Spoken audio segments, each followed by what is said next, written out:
Corruption is a vile disease that sucks and drains the health out of something good. Corruption in society is an evil moral infection that keeps community in a state of perpetual sickness. Corruption is a moral virus. It's so potent it leaves its host sick, lethargic, and unable to realize and accomplish all that a well person can.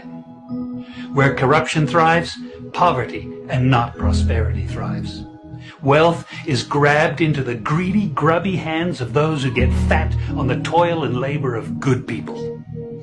Corruption benefits only temporarily those who participate in it. Everyone else is a victim of the theft, the deceit, the dishonesty, and the lies that corruption feeds on. You need to know that a corrupt person is stealing from you. Corruption is filthy work and despicable acts of treachery done under the table and behind closed doors. Corruption is a disgusting shame. Corruption keeps a nation back from true development and from progress. Wise investors steer clear of a corrupt environment. They would rather put their resources into a place where the playing field of opportunity is equal for all and not bent towards feeding the financial lust of corrupt, lying, cheating, thieving politicians and government officials. How many wonderful development projects have been lost because the investors didn't want to do business in a swamp of evil? When those great projects go to another nation or to some other place, we all lose. Believe me when I tell you that corruption steals from you, it steals from all of us. Corruption plunders the nation's wealth. Corrupt people compromise on truth, equity, and fairness, choosing instead to feed off the short-term benefits of crookedness, exploitation, and financial perversion. Corruption is not just a personal matter. It's a culture. It's a way of life, not just for individual people, but for companies, communities, governments, and nations.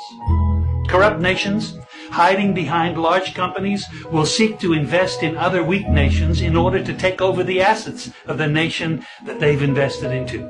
They will provide financial loans to a nation for the much needed infrastructure, and they will do it with assets that they provide. They will sign contracts by lining the pockets of rotten government officials who participate in this kind of corruption and are then held hostage by their own deceit and greed. Corruption is nothing less than a form of theft and national robbery. A corrupt person steals from everyone in society. We all lose when corruption is rampant. Those who participate in corruption have chosen evil over good, lies over truth, and personal gain over well-being of all. To be corrupt means to be rotten. When meat is corrupt, it's rotten, and it stinks. Rotten meat can't be eaten. When a person is corrupt, he's rotten and unfit for a place in the community. A corrupt person should be jailed in order to protect society from the vile deeds of the corrupt person. Government should be protecting us from the foul results of corruption instead of being the proponents and participants in corruption. When corruption is systemic, when it's a culture and a way of life, when corruption thrives, it destroys the health of the community and nation. Now let me tell you something. Defeating corruption is a very difficult thing. The love of money is the root of all evil, the Bible says. People who love money will do almost anything to get it. Those who choose to stand up against corruption, you need to know that we're going to be involved in a war.